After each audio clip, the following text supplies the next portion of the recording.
my name is Marcel and I would like to share with you how I make my electronic drum kit and how you could be making your own electronic drum kit. In the previous videos I've shown you how to make different types of drum pads that would ordinarily be mounted on a rack. Instead of buying a drum rack, you could make a rack yourself. This video is part 6 of a 10-part series, and in this video I will show you how I designed my rack and how I made my rack. Most racks are made of pipes and clamps. There are several rack systems out there designed for drums or for other purposes. The system that I use is normally used for shop interiors. You can buy these pipes in lengths up to 3 meters. There are curved pipes and different types of clamps. In most drum racks the clamps are made from plastic. In this system the clamps are made of metal. The system is relatively cheap. Depending on the size, a rack would cost between 40 and 80 euros or dollars. I bought these parts at a company called Retif, but if you look around you might find this system in other stores. The disadvantage of systems like these is the clamps or connectors are not as flexible as drum rack clamps. You can't just mount something somewhere and change the direction in which it is facing. What you need to do is to adjust the length of the pipes and put the connectors at specific places so that the pads are in the exact position you want. Basically, it's like a puzzle, only you have to make the pieces yourself. Let me show you how you could design your perfect rack. Let's make some room first. First, set your drum chair to the exact height that you want. Take into account that your feet will probably rest on pedals rather than on the floor. Yes, even those few inches matter. Set a bunch of chairs around you. Then take your drumsticks, close your eyes and start playing as if there was a drum kit around you. You are hitting in thin air just to check what positions feel right. If you know for sure where a pad needs to go, open your eyes and move the chairs towards the point where you were hitting. If you know where all your pads need to be placed, make all the measurements in 3 dimensions relatively to the drum chair. With those measurements you can design and build your perfect drum rack. This may look funny, but this is what I did about 20 years ago. Although I have extended my kit over the years, the basic shape has remained the same for all these years. That confirms that for me this is the best layout. It feels natural. I could still play my kit with my eyes closed if I needed to. Let me show you the result.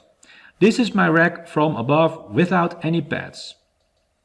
Now I add 4 foot pads, then the basic shape, 9 10-inch pads, on top 6 10-inch cymbals, and in between the pads 5 6-inch cymbals to make a 24-piece drum kit. Okay, if you have done what I just shown you, you know the size and shape of the rack. The next thing to do is to make a drum rack design so that all your pads are in the exact position where you want them. To make a rack fit your measurements, you need to adjust the length of the pipes. I will show you how to do that at the workbench.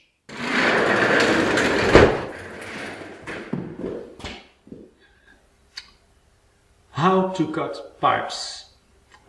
You may want to use some kind of saw, but sawing metal can be hard work, and if you use machinery it can even be quite dangerous. So I recommend you use a pipe cutter instead. Whatever you do, be careful. If you do not know how to do this, please ask someone else to help you. Don't blame me if you hurt yourself, okay? A pipe cutter works like this. First measure where you want to cut it. Then place the pipe cutter around the pipe and tighten it so it stays on.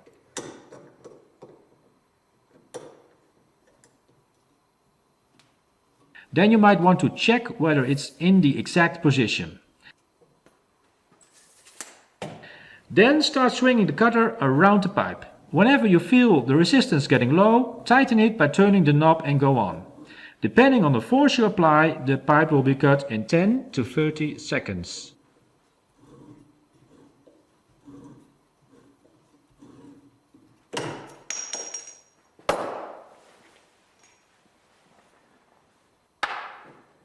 Afterwards you may need to file the ends of the pipes.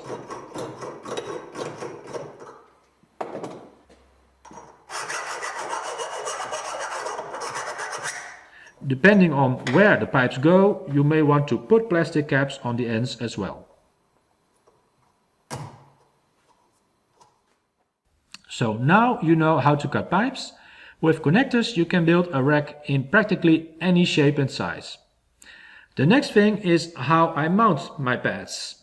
To eliminate crosstalk I use silent blocks. I have shown you these before in part 4. There are different types, male and female, and of course different size screw threads. I use mostly M8, sometimes M6, and mostly I use a type that has 2 male screw threads. One side goes into my pads, the other side needs to go into a rack clamp. To fix the silent block to my rack, I came up with this.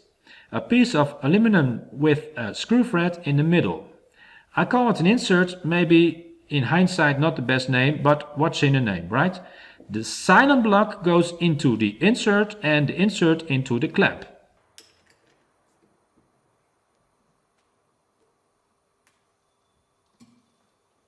Then I place the pad on top of the silent block and twist it around till it is tight.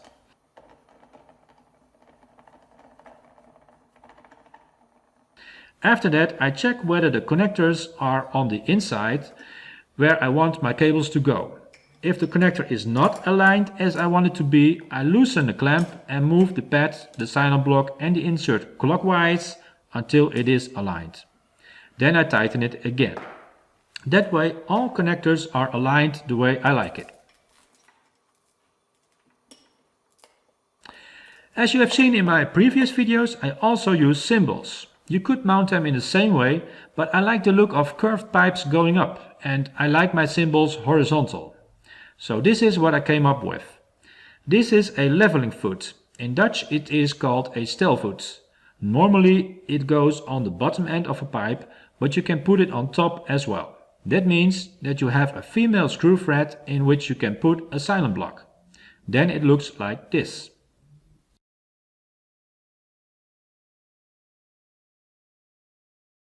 To keep your rack steady, you need steady feet. I have some plastic parts that fit in a pipe like this. You can attach the plastic part with a screw, but be careful drilling a hole in a pipe. You need clamps to fix the pipe before you drill a hole. I recommend you use a setup like I have here, a drill machine that drills vertically and a clamp in which your pipe can be fixed. If you are not experienced with this type of equipment, be sure to ask someone to help you that does have experience. If you put rubber underneath the plastic, it will be quite steady. Gluing rubber to plastic is difficult, so when I made feet like these, I chose to use a stapler to attach the rubber. Another way to go is to use 2 or 3 tripods, the base of snare or cymbal stands. Just remove the top part and put in the pipes. Obviously you need to make sure the diameters of the pipes match, otherwise you will not be able to fix it properly. My current drum kit is placed on a podium in such a way that the rack does not need any feet. I simply drilled 25mm holes in the wooden floor and the pipes go in a few centimeters. I don't want to open up the floor of my drum kit, but I made a picture before putting it together. As you can see here, I used wooden blocks with circular holes. That is where the pipes go in. So I have about 2 inches of support for those uprights. My rack seems to have more uprights, but only 3 vertical pipes are fixed in the floor.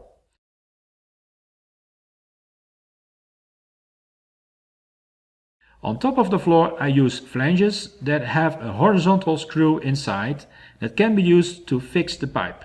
In my case I don't really need those because the weight of my rack keeps it down. So I use these flanges merely for decoration. I will show you more about the podium in part 10.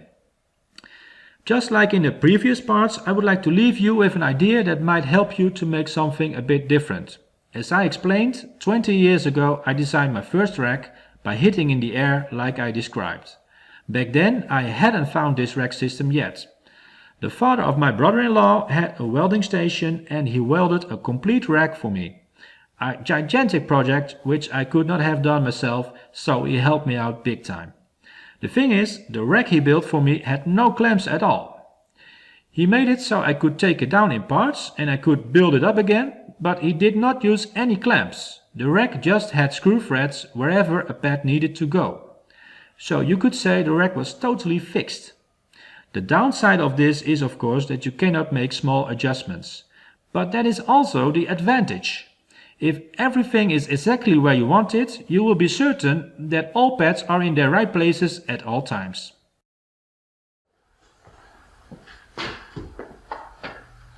So, in this video I showed you my rack and how I made it. I'm very happy with my rack. The only thing I haven't done yet is that I would like to make a rack where all cables go through the pipes. I would love a rack without cables. But it is pretty difficult to do that with this rack system because of the connectors, they are closed on the inside. Also, there is a risk involved. If for some reason a cable breaks, it would be much more difficult to repair it. That's why I haven't done that yet. If you are wondering how this rack fits into my flight case, be sure to watch part 10 of this series. In that video I will show you how this all fits into my station wagon. Next up is part 7, and in that video I will show you my cables and I will give you tips on multi-connectors. Okay, keep watching.